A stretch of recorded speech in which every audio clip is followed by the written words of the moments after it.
what really stuck with me is two residents of the apartment complex talked about what it was like living before this company took over the management, infused capital into it and refreshed it, and then put a new management who cared about the residents. And two things stood out. One was a resident said, they've given me my dignity back.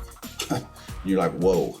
And another one said, I'm so excited now to have people come to my house. And in my head, I'm like, this is an apartment, it's not a house. I knew what they meant. And the light bulbs went on for me when I realized that, wait, capital coupled with the heart, even in the investing world, can have amazing impact on people, planet, and spiritual things.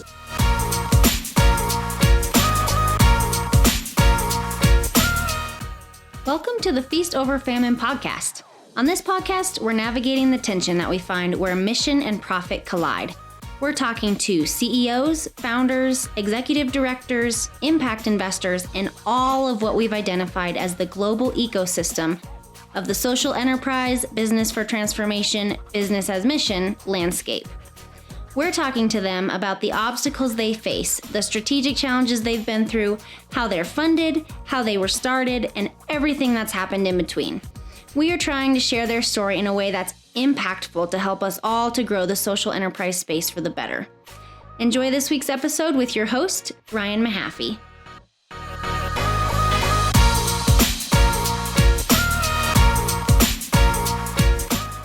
All right, everyone, welcome to another week of the Feast Over Famine podcast. We've got Jeff Shafer here from Common Good Capital today, and really stoked to be chatting with him. He's got some cool perspectives on just capital, its uses for good, how the philanthropic and investing world can come together, and just some really unique perspectives. And Jeff, stoked to have you on. Excited for the conversation. Well, grateful to be here, and it feels weird because I'm usually on the other side of this microphone. Right, I know. Sometimes it's a little... when I've been on a podcast, it's kind of, it's less pressure when you're being interviewed. Sometimes you're like, oh, I'm not in charge of the success of this thing. I just got to talk about what I normally talk about. Yeah, it's great. Well, cool, Jeff. So you got an amazing story, and you guys are doing awesome stuff with Common Good Capital and a lot of cool things that you're pretty passionate about and have an impact. And so I'm excited to dive into that. Why don't we just kind of start a little bit with your background, just so people know kind of where you're coming from, where your expertise has come from, and all that kind of stuff. Yeah, so I'll try to make this short and sweet. But I was born in California, raised in the state of Oregon, lived in the Chicago area, went to college out there at a school called Wheaton College. I was a biblical studies major and a psych major. And lo and behold, I went into the financial services industry. And so I had a 20-year trifecta: biblical studies, psychology, and finance. Yeah. Which, as you think about it, I'm like, oh, you know what? I see the threads there that those things can overlap. So I got to tell you, it was funny. When I graduated, I went and got a job at a large mutual fund complex there outside of Chicago called Van Camp and American Capital.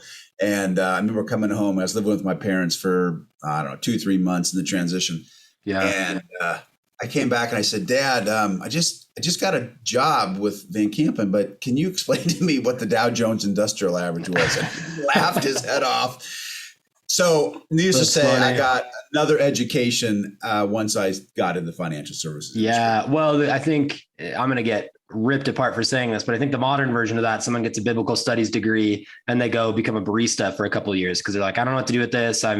It kind of rocks them a little bit. They're like, I don't really want to work at a church. The amount of friends I had in Chicago that went to Moody Bible Institute that were like, the good thing was they kind of deconstructed a lot of the traditional stuff and they were rebuilding that back up in a cool way. They're like, the cookie cutter kind of church job wasn't a good fit. And so in between, it's like, all right, I'll be a barista at a hipster coffee shop. And so it's not that, but you were like, oh, I'll just go get a second education in finance. Yeah, I think the difference in your story is I graduated from Wheaton in '96, and baristas wasn't something probably. Well, I'm sure they had them, but a little different era. Yeah, you're pouring it out of a McDonald's coffee machine, right? Hey, and I was in college back when they had Jordan had a special McRib or something after him, and it was. They'd only have it once in a while, and it was really good. So we're dating ourselves on that. Well, you are. Yeah. Well, we both could. I'm staying silent for a reason.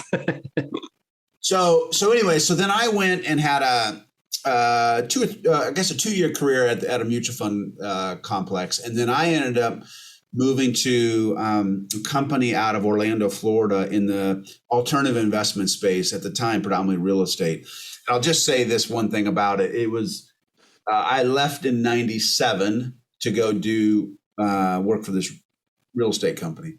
And we put together huge real estate funds. And back then, the markets were screaming. So on paper, it looked like a stupid move. Like, why would you go invest in real estate with cash flow? Because you were getting, 10% a quarter just sitting in equities. Well, it turned out to be a brilliant move. Not because I had a bunch of insight. And then after 20 years, an executive in the alternative investing space, so real estate, private credit, and private equity. I had a back surgery, and the best analogy is I was on a treadmill and had been promoted very young and had amazing responsibilities given to me. And but at 40, this treadmill of life got pretty steep, and in my own arrogance, I thought I could take it. So it's put it on me. I got it. God graciously, although it did not feel gracious, took a 2x4 and knocked me off that treadmill. Metaphorically, and ended up on my back after a back surgery, and almost literally after waking up after this back surgery, because you're then walking around quickly thereafter. I just saw the world different, and from there, went on a different trajectory. I was, came off the mountaintop experience of that career, and really, had to reassess priorities, had to figure out, what did I like about who I'd become? What did I not like? The company I was with, what did I like about who they were? What did I not like? And try to figure it out. And then I'll finish this up real fast. About 5 weeks after my back surgery, I'm sitting on a couch at home recovering, and plugged in a little DVD on an investment, and it was investing in affordable housing in the Southeast. I live in Orlando today. And what struck me was not only the competitive returns that one could generate by investing in affordable housing, but what really stuck with me is two residents of the apartment complex talked about what it was like living before this company took over the management, infused capital into it and refreshed it, and then put in new management who cared about the residents. And two things stood out. One was the resident said, "They've given me my dignity back." And you're like, whoa. Awesome. And another one said, "I'm so excited now to have people come to my house." And, in my head, I'm like, this is an apartment. It's not a house. I knew what they meant. Yeah. And the light bulbs went on for me when I realized that, wait, capital coupled with the heart, even in the investing world, can have amazing impact on, on people, planet, and, spiritual things as well. And so that's when I got off that treadmill and tried to evaluate, all right, what's the second chapter of my life? Yeah. Very cool. Yeah. And I love, we got time to catch up, when we met each other and talk a lot of those details that I'll kind of stay away from a little bit, but, you guys are, so common good capital, just to that thread of what you just said, like capital can have an impact. Common good capital is the name of the organization, all that. Right. Yep. So talk to me about like, what exactly is it that you guys do? So we'll get into the philosophy, we'll get into some of those things, but as far as how you've crafted that, how you've built that, what you're doing day to day, practically, tactically based on those philosophies and those learnings, like, what does that look like? Yeah. So let me give you a couple, maybe ideas of like that helped in the formation of it. And then I'll tell you practically what we do. So I think we all, not all, but I imagine a number of you of your listeners will have heard of the statement, where your treasure is, therefore your heart will be. Yep. And I actually think that is ordered specifically that way. If you look at how you invest, if you look at, how you spend, how you save, how you give, and how you invest, you actually can see where your heart is and where your heart's going to go. And so I think that's a really important principle. The other thing is in the investing world, for the 25 years plus that I've been in it, the basic mantra about the markets is that they're driven by fear and greed. And so because of that, the industry says, oh, you got to keep your emotions out of investing. You got to keep your values out of investing. And I'm flipping that around and saying, I don't think you can keep your emotions out of investing. You want to keep your fear and greed out. But if you actually invest along your own value and your own principles, and couple that with how that capital that you're investing is impacting others or the common good, then I actually believe, and I've experienced myself, what can be fear and greed actually can become joy and freedom as you get to watch your capital influence, make money for yourself potentially, plus how it influences others. And so that's some of the principles of which we started Common Good. So practically, here's what we do. Think of Common Good as almost like an impact investment banking firm. There are funds, FUNDSs, that do anything from real estate to private credit to private equity and to VC that are investing not only for financial return, but also non-financial returns, whether it be social, spiritual, environmental. And so given my team's background, we've raised billions of dollars in alternative investments, not impact. I mean, that's what we're doing today. But we effectively are helping educate and connect wealth advisors here in the United States on how to have that discussion with their clients and how to actually implement that with their clients. And you can answer the question or ask the question several ways. In my world, the question that we're trying to help them and their investors answer is, what does it mean to be a steward of your investment capital? Now, we talk about stewardship in the faith community, in the non-faith community, probably more in the faith community, but usually that's isolated to your tithing or your philanthropy. And what we're saying is, no, that's wonderful. And the world needs that, and you need to do that. We're called to do that. But maybe we're actually called to even think about what we think is our own, that is for us, is our investment capital. What if we think about what the steward? And we say looking at like the entire financial picture for yourself should be approached with a lens of stewardship, right? From your 401k to your philanthropic giving to the kind of car you buy and where you purchase your house. Like there should be intentionality built into all those things, because essentially you're given, depending on your theological beliefs, like you're given all the capital and all the money that you're ever going to spend your entire career is like gifted to you to steward well. And that could be going on a vacation with your family, it's stewarding it well. And, buying a Tesla for someone's convictions might be stewarding their money well for the environment, all the way to that. And so I'm a firm believer that, we should be philanthropically giving. And then on the other end of the spectrum, it's like you're putting money in your 401k, but you should be thinking about the things that those companies are doing. So I have a lot of rabbit trails we can go on. I guess the first one is like and this is maybe an objection you get that I think is good to talk about. Like, why not just put an ESG filter on? Why don't I just call my financial advisor and put like an ESG filter on my portfolio and then just pick companies that drop in? Like, isn't that essentially what you're saying, Jeff, is we could do that and kind of solve the problem? Talk to me about how, obviously that's a good movement in the space, right? That's being thought about, but that's obviously very different than kind of this discipleship, if you will, or mentorship process that you're kind of talking about. What's kind of the core difference, and where does that ESG piece maybe fall short on some stuff?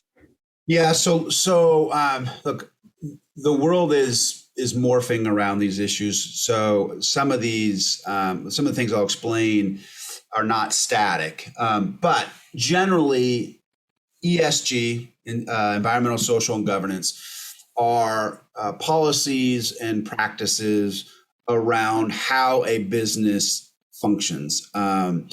Impact investing is more about the outcomes that you're trying to drive. And it's much harder. People are starting to do it. It's much harder on the impact side of public companies because you just don't have as much control. So so everything we do is on the private side, and why that tends to lend itself a little bit more to impact is you have more control. So if you're an asset manager and you go own 10 affordable housing properties across the United States, you control those assets. You can try to influence how they are run, how they interact with their the residents. What's done with profits, all that. Yeah, a little bit harder on the public side.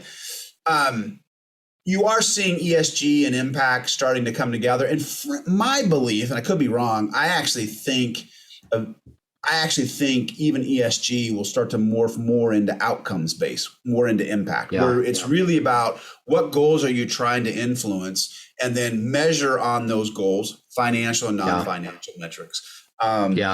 Last comment I'd make is, and I know people are going to poo-poo me when I say this, but public securities, ESG, they can either be positive or negative. So you can take the negative, and anything bad you screen out. On the positive, they got to hit certain metrics, and then you can invest in them.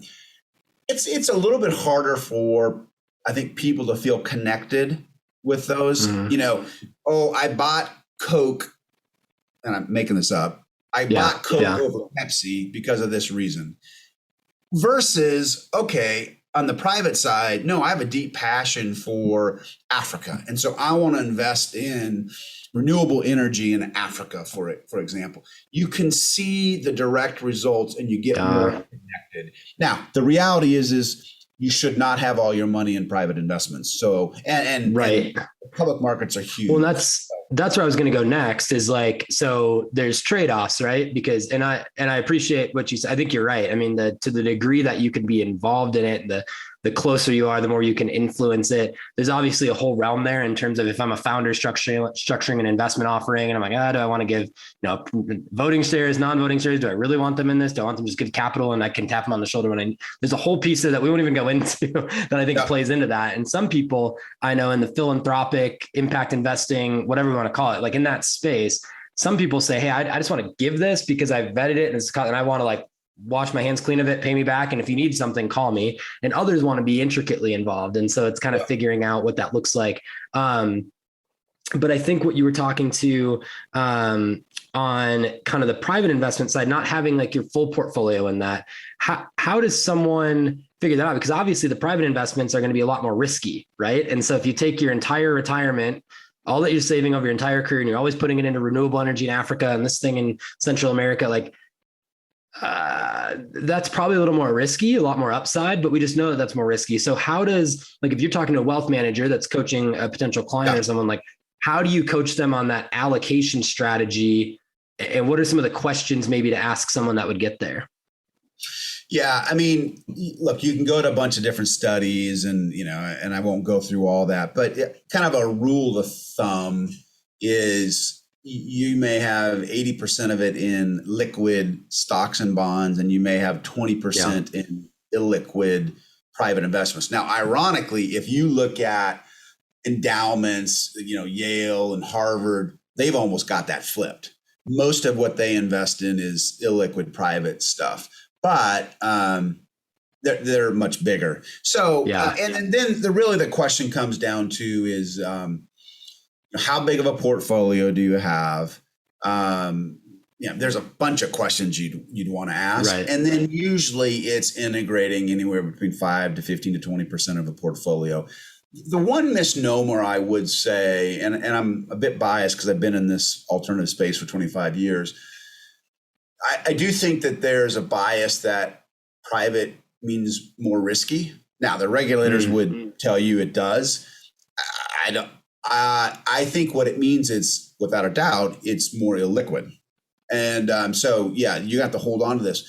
It really depends on how it is structured. I mean, you can find stuff that is very conservative, and you can find stuff that's very, very risky. So, but the clear message is when you're investing in illiquid private deals, there's a liquidity factor that you really got to think about. But you have to evaluate everything on its own merits. look, you look at treasuries today, I don't even know what the treasury is, whatever, 1.5, one, whatever. But if rates go up 100 basis points soon, people are going to lose a lot of money. And so risk even is, I'm not so sure we always understand risk. And so anyways, but I would say this, you need to be diversified more than you think. No, I think that's good. And I think it's getting people, I mean, at the end of the day, it's saying, it's getting people just to even start thinking with that lens, having the perfect allocation strategy and maybe it's dip your toe in the water with 5% and say, hey, why don't you guys think about doing this? And then learn it, figure out your risk, figure out what happened, and start to grow and change that. I'd be curious your thoughts on this, like and we might both get yelled at for our opinion, but that's the whole, I like this podcast for that reason. What is trying to figure out the way to ask this without getting us in trouble. How large of a private investment impact do you feel like is impactful? And so I'll just say it this way. A microfinance loan of $5,000 into somewhere in Africa is obviously hugely impactful. Yeah. I also know that there's kind of this middle market kind of companies that are raising between, let's just say 100K and 750K and minimum 50,000 investments kind of thing.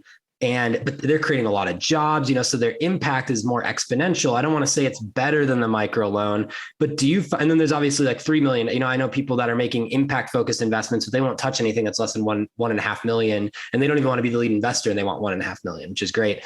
Have you found that there's kind of a sweet spot for maximum impact, or even that there are, reasons to fall in one category or the other based on the person's like spiritual convictions and what kind of impact they're having or anything like that? It's a pretty loaded question and we can talk through it. Let me start with this. So part of it, you have to define why you're investing with this impact umbrella. Okay. So one way to think about it is, and some people think this is pure risk mitigation. They want to put in these ESG screens and strategies fundamentally to reduce risk. I think there's truth in that. There's others who say it's all about the outcomes. It's all about the impact of how my capital is impacting others. There's another side where it's simply about aligning my values. So depending on what your purpose is for investing with this impact lens, you can tilt to one of those three ways, or you can try to find a way that they all are congruent.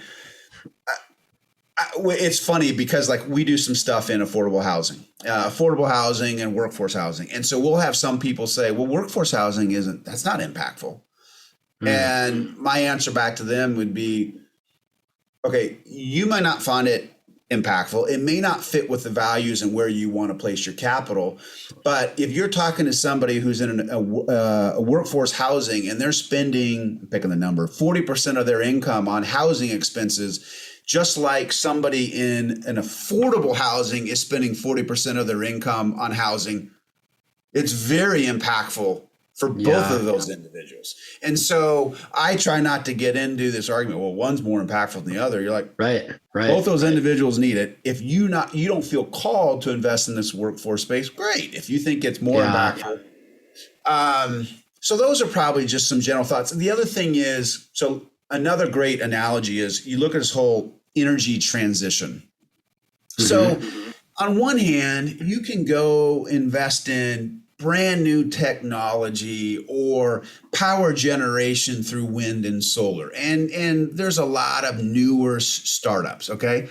And so on one level, you look and go, oh, well, that's way more impactful, because it's these fresh new things and they're small and they're pure.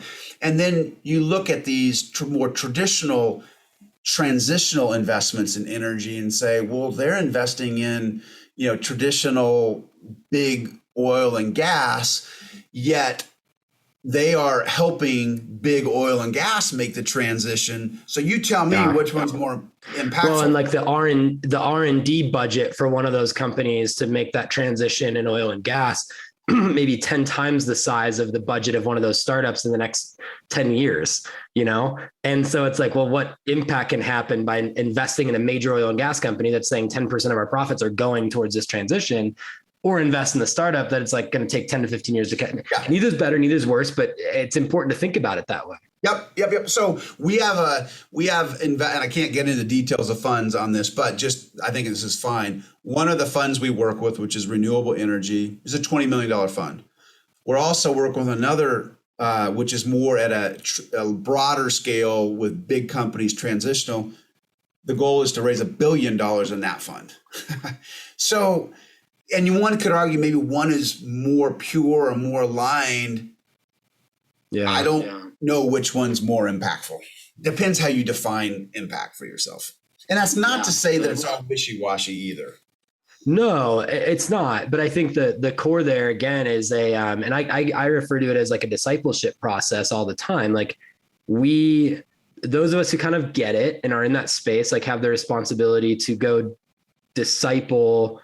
And I'll just say that as an example, just within the context of the church, for an example, maybe 1% of the wealth in the church has actually really thought about this kind of stuff this way, right? Which just tells me we could sit and bang our head against the wall at a conference with the 1% of people that have thought through this, or we can go out to the rest of the 99% and disciple and ask pointed discipleship level questions that get at the heart and are challenging, and have people pray and think through those and say, you know, I've had a couple of people have business acquisitions happen, and they've kind of reached out and said, hey, I know you're in this space. Like, we want to be generous with this. We want to invest some of it. Like, I'm like, man, I get so excited with those opportunities because I just get to ask some cool questions about, hey, wait, what's on your heart? Like, is there a type of need? I know prison ministry is really important to you, and housing. And so it's kind of cool because then they can say, oh, it's this part of the world and it's this. And, you know, I actually just feel like God's calling me to just give this. And like, I want to be involved. I don't want to be involved. And so it's a really cool opportunity to go do that. And I think sometimes we overthink it. You know, it's your neighbor has an investment portfolio because they're going to retire someday. So talk to them and have that conversation. The other thing that I think is being challenged is, and this is, I hate to say this in one respect, because I don't want this to hurt capital flow to nonprofits, but there is this notion that nonprofits, somehow charity is better than an investment, let's just say. And I think that's being challenged. And I'll give you a real life example. So there's a ministry that my wife and I support. Phenomenal. They it's I'm not going to mention the name, but they do coaching and biblical entrepreneurship around the globe. And on one hand, we grant capital to them. On the other hand, they have an opportunity where they needed some incremental capital, and we did it in the form of a loan. Now, this is a concessionary loan, meaning we're not getting the return that you would probably want in the market. But that capital for them is extremely valuable, just like what we granted to them. So these nonprofits really have the opportunity now to tap into this broader discussion and find new sources of capital to make their ministry more sustainable, so they can impact the world and what they're trying to do. Yeah, I love that. The way I say it is like, there is a finite pool of philanthropic capital. Like, my hope is every day the world is getting more generous. And also every day people are passing away that are generous, and people are retiring that are not having as much income to be generous with. And an endowment or a fund runs out, or something happens every day to push and pull that. So we'll just say it's a kind of finite pool of money that hopefully is growing with inflation, and it's how it's working every year. And we don't even need to go off that of how that's invested and all that. So that's a whole other conversation. My point is, there is a growing number, and you even see it, like ESG wasn't even a thing 10, 20 years ago. So there's a growing awareness of social needs out there, and there's a growing amount of social needs, you know, more people on the globe. So one refugee crisis just looks like more money and more needs. So the point is, there's a finite pool of money for just strictly philanthropic giving, and there's a growing need for that stuff.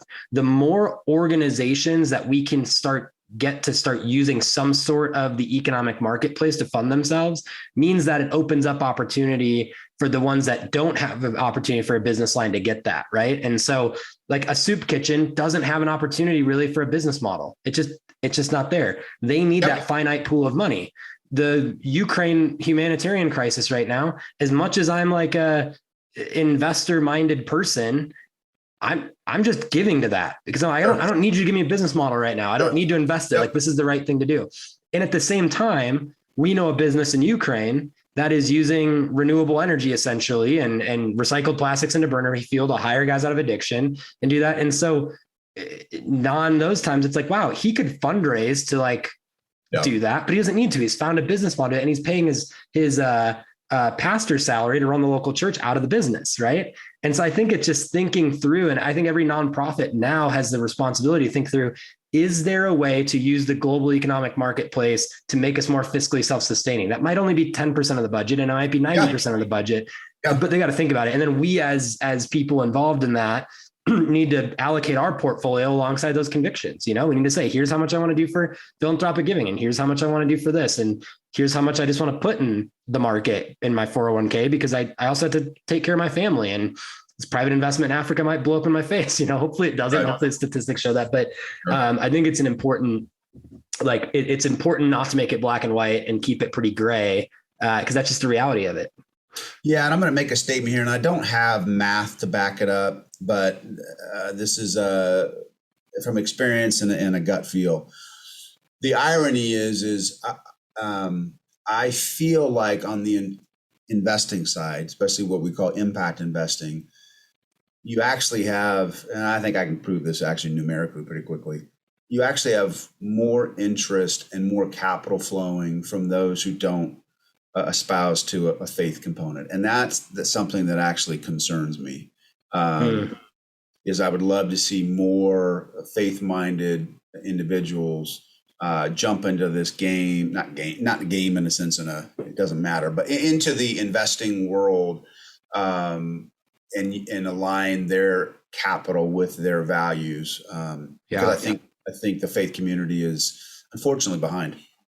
Now, I think there's plenty of things that the faith community is doing and is probably ahead, but on the investing side, I think they're slow to that game. We'll just leave it at, I couldn't agree with you more than what you're saying on that. And I think there's some amazing people in the space, you guys, us, FD. I mean, there's a lot of people in the space that get it, that are trying to do that work. And I'm inspired to keep doing it, you know, like it's awesome. That's why we're having this conversation.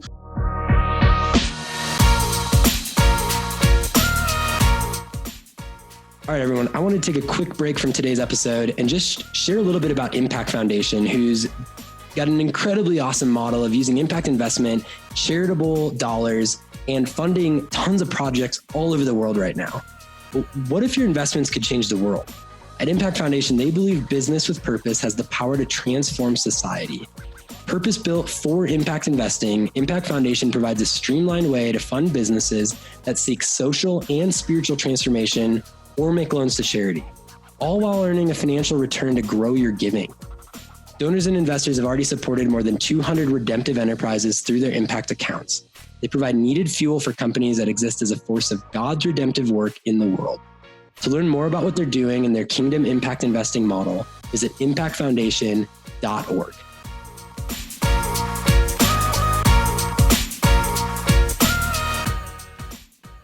So one of the things we've kind of talked about it, but this whole idea of like alternate models for capital, and even ways that investment offerings and things can look like, as it's kind of shaking it up. And I'll use an example. Like, you know, if I'm a VC guy and I'm like, all right, I need 8 to 15x return in 3 to 5 years, and it's going to be an angel investment, and I'm a private equity guy, and I'm like, I need X control operations, and I need to be over $1 million in EBITDA or something, like whatever the qualifiers are, this kind of space for, we'll just say private investments, has looked kind of a specific way. There's just some qualifiers that fit the buckets, right?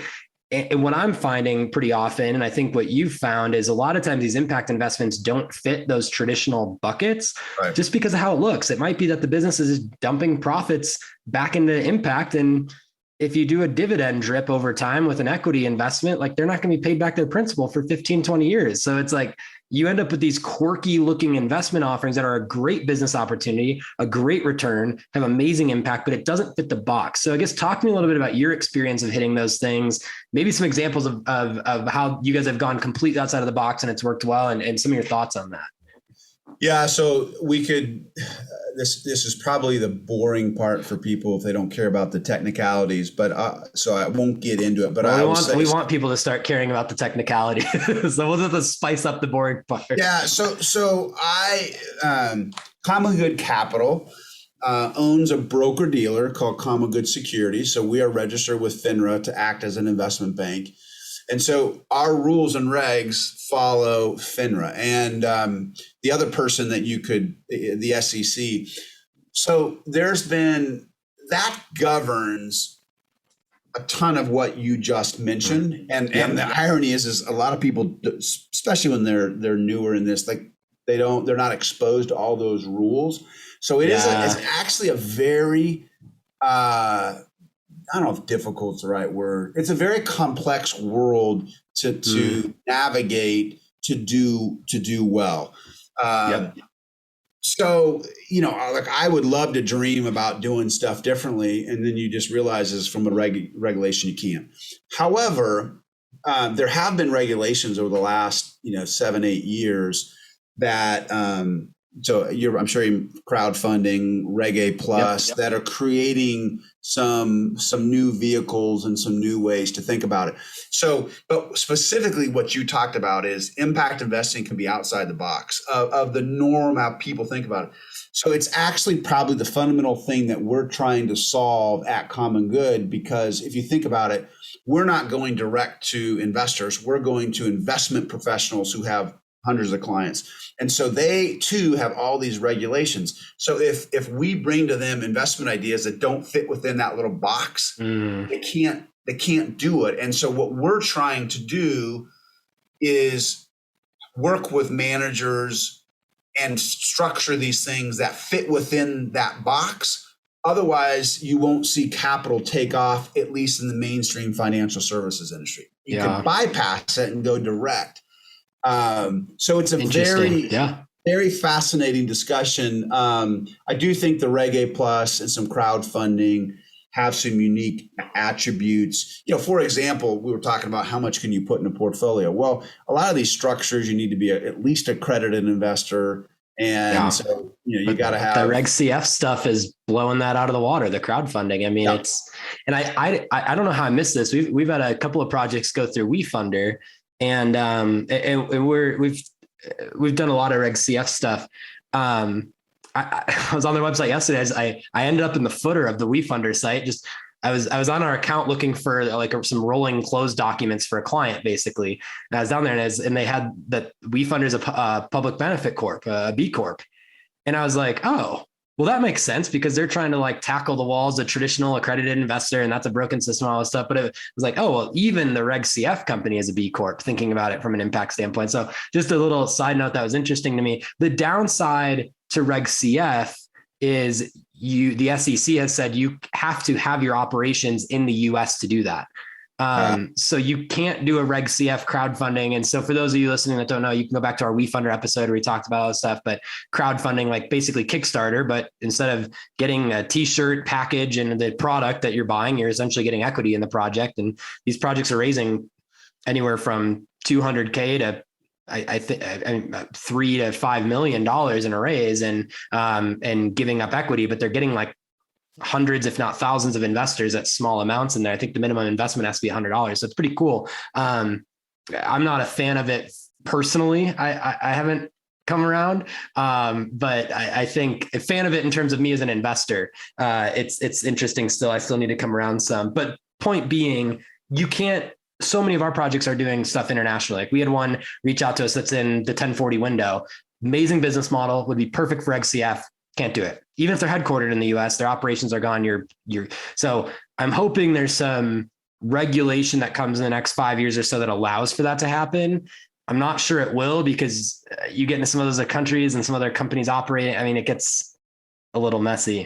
So let me give you a real life example where it It challenges the regs that we live under. So under FINRA and the SEC, they have two different rules in this, what I'm going to tell you, which creates a bunch of chaos. We'll just say that FINRA and the SEC in general just created a bunch of chaos. Well, what you'll see is that because you're going to see examples that go, wait, I see this all over the place. So under FINRA, in these private placements, you are not supposed to generally talk about expected return, okay, or target return. Well, think about the impact space. You can think about impact investing that you're trying to generate market rate returns, or in some cases, you're actually not trying to generate market rate returns. You're trying to be concessionary, meaning not market rate. So here's the conundrum you have. The regulators always assume that you're going to exaggerate what you're trying to do. If you're on the other side, you're actually going, no. I want to tell people what my return expectation is going to be because we don't think it's going to be market rate return. Right. It doesn't fit within their rules. It flips everything upside down. So I don't know how hilarious. It's hilarious to me when you're like, no. Everybody's not trying to overpromise. In this example, we want people to know that it's not going to be market rate. Yeah. But those are some of the realities that we deal with. And then you think about it. If you sell something to somebody and it isn't market rate return, they can come back and you go, why'd you sell this to me? And you're like, well, because it wasn't supposed to be market rate return. Well, yeah. Well, yeah. And I think organizations like Impact Foundation, although they're doing it with charitable capital, what Amy and Jeff them are like, amazing, because they're basically doing the research, sitting in front of Congress, having the conversations, getting the legal structure in place so that we can do those kind of crazy things without committing an SEC violation. And then there's other organizations doing that outside. So I think the call is like, if we care about impact and we care about impact through business, then we have to get creative. It's not beating the system. It's getting creative within the system to do that. And that's not being shady. That's not being sketchy with it. Just there are creative ways to get around it and do that. And it takes work, but man, we're called to do things that are challenging, right? And I think it's a cool space to be in for that reason. Yeah, and just to be clear, I mean, I believe in regulations. Now, maybe how much is another issue. I believe in them, but it is funny when I just give you some of those examples. You can see how even impact investing, when you start bringing in other things than just pure financial, it actually challenges the way the rules are written. It flips everything upside down, which is really cool. And the last thing I'll say on that is, I do think the world is waking up that capital has power. And so I do think you're going to see regulations and whatnot try to adjust to some of this. And part of it is intuitive. You already mentioned it. Philanthropic, there isn't enough philanthropic capital out there. People intuitively know that governments can't fix everything either, all these problems. So they're looking to the business community. And so I think you're going to see more of this creative way of thinking about it. And then the last comment, because it's just pertinent to what we're doing today. If somebody doesn't believe me that people are waking up to the power of capital, I would encourage you, just look at how this current war is being fought. Yes, there are bullets on the ground, unfortunately, but most of the pressure is done through sanctions and it's done through capital. And so, and every CEO in America knows today that they're looking at their ESG scores. They want to make sure they look good because that brings capital their way. So the world is absolutely waking up. And I think investors are also, from a positive standpoint, are getting fired up about having connection with their investments. Yeah, totally agree. I'm really encouraged by the amount of massive companies that took a massive hit by pulling out. I mean, you think of like a McDonald's, that wasn't easy. That was a board sitting there saying, we are going to lose all this business. I mean, what percentage chunk of their pie Russia is, I don't know. But that was an easy decision. And that's something that could take 10 to 30 years as a cultural shift to get the whole world onto that. But look what happened in a short amount of time. It was just, this is the right thing to do. And you see these massive, massive systems and institutions responding. That's super encouraging to me. You know, that just says like we've at least permeated the system enough to make an impact that way. And it's super cool. What I'm actually really curious, and you might have some thoughts on this, and maybe we'll have to have another podcast episode later on. I'm really curious what happens in earnings season after Q1. So like in a few months when earnings seasons come out, and the market, just the general stock market, starts to see that earnings are down for a lot of these companies because they pulled out of that whole Russia region, right? Just naturally, I don't think that the rest of the world growth of McDonald's is going to outweigh that. And so are investors and is the market going to respond in a way that says, I actually see more value in that company and it's not going to affect things? Or is the market going to freak out now that hopefully Ukraine is in the rear view mirror in terms of that thing? And so it's like that's really for me when like the wheels hit the pavement kind of thing, right? It's like, all right, are we going to hold strong to this in the long haul and actually see more value in it? So I don't know, I'd be curious it's all speculation, which you're not supposed to do anyways, but it's interesting. I mean, my first comment is, so I totally agree. I mean, it takes, a lot of these companies are just pulling out. On one hand, it takes a lot of courage. On the other hand, there probably is there's probably a marketing spin to that if you want to be cynical. Probably. I don't know how big, clearly they're big markets, but we'll see. Here's where I think so all of this to me is really positive, but I think the challenge is human nature comes in. And so how do we define what good is? Because what you and I may go, that makes sense in this Russia example.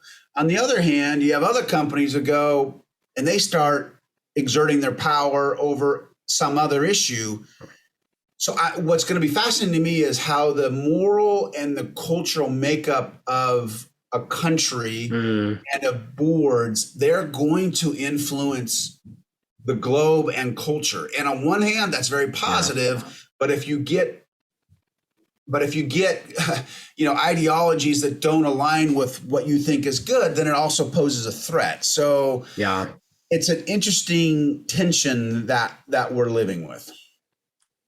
Yeah, 100%. And we say it's good that those companies are pulling out. They're having sanctions, they're having effect. At the same time, when McDonald's shuts down in Russia, thousands, if not hundreds of thousands of people without jobs. And so is there a way around that? It's a whole other podcast. It's sad and it's so hard. But I think to wrap us up, the point is every piece of capital, from the coffee you buy at McDonald's to the gas you put in your tank to your investment portfolio and your giving portfolio, it has immense power, and we're called to steward it with immense responsibility. And all these things, you don't have to get it right. None of these things are black and white. You can land on a different side of the coin. The point is to be intentional with it. And I think if we can get there, that's really the space we want to be in. And, totally and the world will be better as a result of it. Yeah, no, totally agree. The point is that we're even having this discussion today is a great sign. So in the weeds, if you're an owner of multifamily properties, markets would tell you, hey, I can raise my rents. And I'm not saying you shouldn't raise your rents, but I think at least asking the question of, hey, we can raise rents based on what we're seeing, but should we raise rents? Like just stopping to ask some of those questions. I'll give you one example because I thought this one was, it was just really hit me in my head. This was about 6 years ago. So we're sitting at this conference and there's a panel discussion going on. And somebody asked this question about one of the panelists of, hey, you're loaning capital to these small companies in outside the US. How do you know you're not abusing them? Totally valid question. In fact, I'm going to love that question. Yeah. Well, there's a guy next to him who was a portfolio manager. And we were talking afterwards. And this is, the example was, hey, portfolio manager. And actually, it was the portfolio manager asked the question, if I remember right. And so my question back to him was, great question, but let me ask you a question. So you are an investor in XYZ company. I actually use the name of company, but I'll leave them out. XYZ company. And XYZ company comes back in the next quarter and says, our profit margins just went from 50 to 70%. And Wall Street rewards that. And we're like, portfolio manager, you did a phenomenal job. My question to you is, but wait a second. Is that really, and I'm not saying it's not good, but let's question, is that good? Because that product or service that company was selling, in the example we're using, was a product that everybody in theory should have access to. And so you go, wait, should they have actually had maybe a little less, because then they can distribute it to the masses? It actually had to do with, I'll just say cell phones, keep it simple. And so like even asking that question is so foreign in the investing world, and we at least should ask it. Yeah. Well, and people might not realize the point of influence that they sit at, but anybody listening to this is working in a company, like there's some connection point that you have enough influence to at least be able to ask a question to spark something, right? Yep. You might be a middle-level manager at a massive corporation and you bump into the CEO in the lunchroom kind of thing. And like, you can ask that question. That's good. That's not a bad thing. And so I always try to encourage people, no matter where they're at, they can get involved in this stuff, whether they're managing a $20 million fund, a $1 billion fund, or every piece of the puzzle in between. And it's encouraging. So Jeff, man, this has been super fun. I mean, I think like my enjoyable takeaway from this whole conversation has been just how can we encourage people to just look at their kind of portfolio and all the financial resources that they're given in their lifetime, and how do you steward that well for social good? And we've hit on a ton of things here, but realistically, it's pretty special. So, I mean, I guess as we're just kind of closing out, any kind of final takeaway from your end that you'd like to share? Well, Ryan, I appreciate you allowing me to come on and pontificate. I think you and I could dialogue on this for hours, and we could go down a bunch of rabbit trails. But look, I think as believers and non-believers, but in the case of, I imagine most who are listening are believers, I think it's critical that we expand our view of stewardship. And it's more than simply tithing. That's clearly critical. It's more than how you use your talents. But look, I think we also, and the world is waking up, that investment and business has the ability to shape culture in mighty ways. Yeah, and so totally. Love to see people engage in this process of what does it mean to be a steward of their investment capital, in addition to all the other things that we're supposed to be stewards of. Yeah, no, one couldn't agree more. And I'm thankful to be in the center of that. So Jeff, if someone's listening to this and they're like, wow, Jeff, I want to have a conversation, I want to work with you guys, I don't know, whatever that might be, like, what's the best way for them to get in touch and chat with you guys? Yeah, so our website is www.commongood, and then CAP, short for capital.com. I'd also suggest, and you can go on the info there, and you can send me an email. Also, on our website, you'll see we have a podcast all around this, what we just talked about. Yeah. It's called A New Lens with Common Good Capital, so you can check that out as well. But yeah, reach out to me via the website, and I'm happy to have discussions, whether it's you're trying to understand the investing side, whether it's you've got businesses that you need to be invested in. Love to have a discussion with all of you. Yeah, awesome. Well, Jeff, thanks for being on. Thanks for taking the time, man. I'm stoked for the next time in Florida when we can hang out in person. It'll be fun.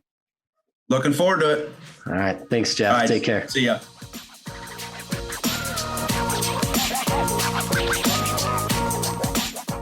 All right, everyone. Thank you for listening to another week of the Feast Over Famine podcast. We are so thankful you guys are here and listening.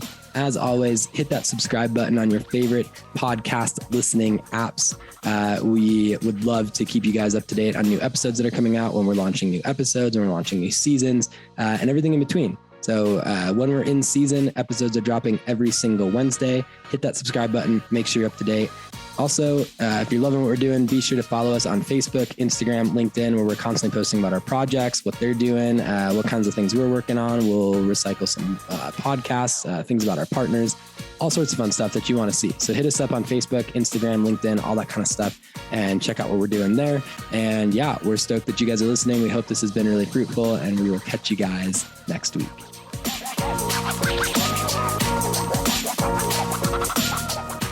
And lastly, as you guys all know, we always talk about all sorts of things with impact investing, investment opportunities, entity structure modeling, how projects are getting capital.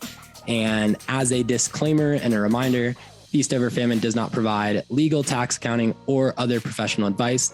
You should consult professional advisors concerning the legal, tax, or accounting consequences of any activities related to your project or a project you're supporting. Feast Over Famine doesn't consult, advise, or assist with the offer or sale of securities in any capital raising transaction. We don't do that for the direct or indirect promotion or maintenance of a market for any securities. And Feast Over Famine does not engage in any activities for which an investment advisor's registration or license is required under the U.S. Investment Advisors Act of 1940 or under any other applicable federal or state law, or for which a broker's or dealer's registration or license is required under the U.S. Securities Exchange Act of 1934 or under any other applicable federal or state law. So there's your investment disclaimer. Hopefully that's helpful if you need it. And if you ever have any questions on that side of things, don't hesitate to reach out to us. Take care.